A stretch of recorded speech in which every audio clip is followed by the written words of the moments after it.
Hello everyone. तो भाई स्वागत है आपका मेरी आज की अगली वीडियो में। तो कल भाई हमने महावीर स्वामी के बारे में पढ़ा था जो जैन धर्म से संबंधित थे, और आज हम जो महाजनपद हैं उनके बारे में पढ़ेंगे।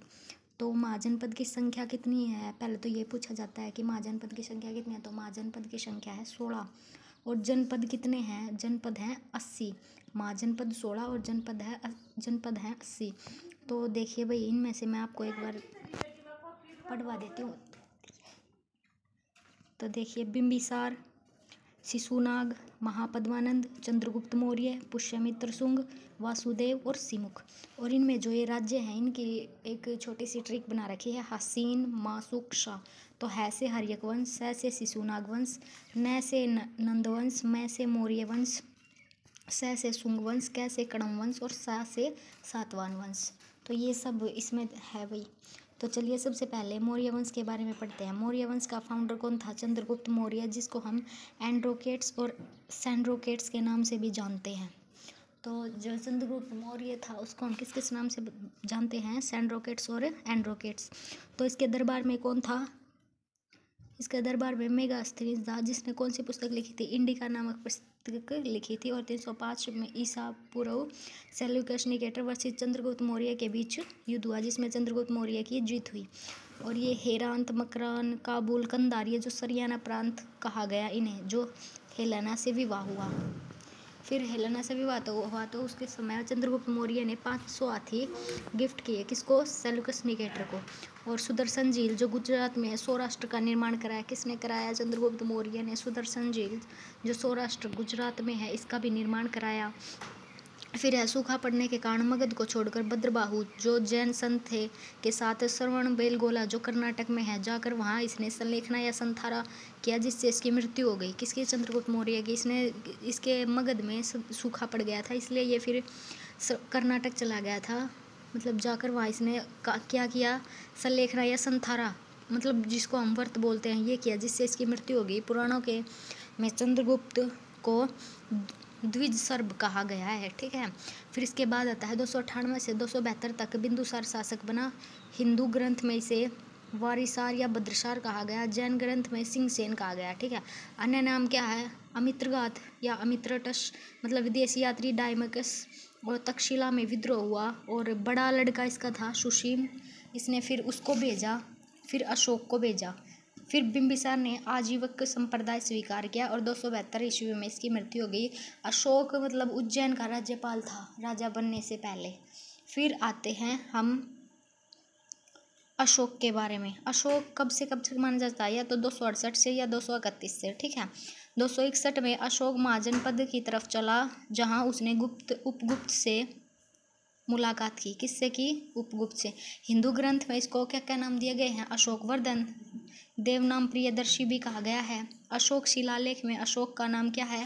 मास्की। गुर्जरा में अभिलेख में राजा बनने के 8 वर्ष में अशोक ने कलिंग, मतलब जो उड़ीसा का युद्ध लड़ा। जब ये राजा बना 8 वर्ष बाद, फिर इसने किसका युद्ध लड़ा? कलिंग का, जो उड़ीसा में है। फिर उपगुप्त ने अशोक को बौद्ध धर्म की शिक्षा दी, जिससे उसका नाम बुद्ध शाक्य पड़ा। किसने दी थी भाई? अशोक को उपगुप्त ने शिक्षा। ठीक है। फिर अशोक के पहले इसने अभिलेख लिखवाए थे। इसके पहले अभिलेख में क्या है? शिलालेख, दूसरा स्तंभ लेख, तीसरा है गुहालेख, चौथा लिपि, 4 लिपि है ब्राह्मणी, ख्रोष्टी, ग्रीक, अरमाइक। फिर है बाराबारी में पहाड़ी, मतलब गया में 4 गुफाएं बनवाई इसने। कौन कौन सी? कर्ज, चौपार, सुदामा और विश्व झोपड़ी। फिर है स्तंभ लेख, केवल ब्राह्मणी लिपि में थे। इसके जो लेख थे स्तंभ लेख, वो किस में थे? ब्राह्मणी लिपि में। अशोक उत्तराधिकारी किसका था? दशरथ का। अशोक का उत्तराधिकारी कौन बना? दशरथ। फिर नेपाल में अशोक ने देवपत्तनम, भारत में श्रीनगर बसाया। और अशोक की लड़की संघमित्रा और लड़का महेंद्र को कहाँ भेजा? सिंगल द्वीप भेजा, जहाँ बौद्ध धर्म की 2 पुस्तकें दीपवंश और महावंश। टोपरा अभिलेख का कहाँ निर्माण कराया? हरियाणा में। और मेरठ अभिलेख को दिल्ली ले जाने वाला, इसके जो मेरठ अभिलेख था उसको दिल्ली ले जाने वाला कौन शासक था? फिरोज शाह तुगलक। और कोसाम को इलाहाबाद जहांगीर लेके गया था। ठीक है। और जहांगीर ने अशोक के स्तंभ पर खुद का आदेश लिखवाया था। क्या किया था? जहांगीर ने खुद का आदेश लिखवाया था। फिर है इसके जो अभिलेख हैं उनसे रिलेटेड देखो। इसके पहले अभिलेख में क्या है? पशुओं की बलि की निंदा है। दूसरे में क्या है? मनु पशु चिकित्सा है। 7वां क्या है, आत्मनियंत्रण। 13वां में कलिंग युद्ध और मांस की शिलालेख कर्नाटक, टोपरा हरियाणा। गुर्जरा कहाँ है, मध्य प्रदेश में, बारू राजस्थान में, एरागुड़ी आंध्र प्रदेश, कर्नूल में। मौर्य वंश आखिरी शासक कौन था, बृहद्रथ, जिसे पुष्यभूति ने मारा था। फिर हम पढ़ लेंगे गुप्त वंश का, हम सिर्फ इंपॉर्टेंट पॉइंट है उन्हीं को नोट करते चल रहे हैं। फिर गुप्त वंश का फाउंडर कौन है, श्रीगुप्त, जो 240 से 280 तक, जिसने महाराज की उपाधि ली। फिर है घटोत्कच के बाद कौन बना, चंद्रगुप्त प्रथम बना। फिर इसने संवंत शुरू किया, गुप्त संवंत शुरू किया, किसने, चंद्रगुप्त प्रथम ने। फिर चंद्रगुप्त प्रथम ने महाराज अधिराज की उपाधि ली।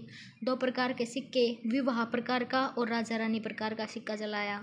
फिर है चंद्रगुप्त को गुप्त वंश का रियल फाउंडर भी कहा जाता है। किसको गुप्त वंश का रियल फाउंडर किसे कहा जाता है, चंद्रगुप्त को, लेकिन इसका वो कौन है, फाउंडर कौन है, श्रीगुप्त। देखो ये रहा श्रीगुप्त, ठीक है। फिर इसके बाद आता है चंद्रगुप्त ने को गुप्त वंश का रियल फाउंडर कहा जाता है। और फिर चंद्रगुप्त के बाद समुद्रगुप्त, जिसे भारत का नेपोलियन या कविराज लिच्छवी या दोहतरी भी कहा जाता है। कवि हरिशेन मतलब प्रयाग प्रशस्ति लिखी किसमें, संस्कृत में, और शैली चंपू काव्य शैली में लिखा, और दक्षिणापथ का स्वामी भी था। फिर है चंद्रगुप्त द्वितीय, इसका क्या नाम था, देवराज, देवगुप्त, देवश्री और विक्रमादित्य। और रुपया नामक सिक्का चलाया, चांदी का जारी किया इसने।